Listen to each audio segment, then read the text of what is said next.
तेस्तु महामाये श्रीपीठे सुरपूजिते शङ्खचक्रगदाहस्ते महालक्ष्मी नमोऽस्तुते।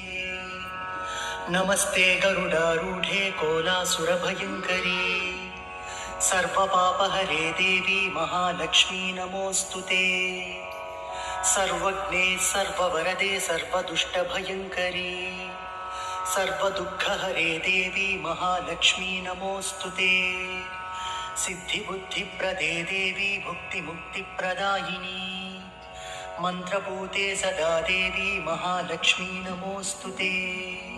आद्यन्तरहिते देवी आदिशक्तिमहेश्वरी योगज्ञे योगसम्भूते महालक्ष्मी नमोऽस्तुते।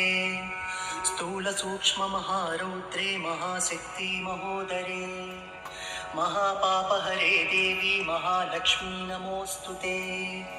पद्मासनस्थिते देवी परब्रह्मस्वरूपिणी परमेशी जगन्मातः महालक्ष्मी नमोऽस्तुते।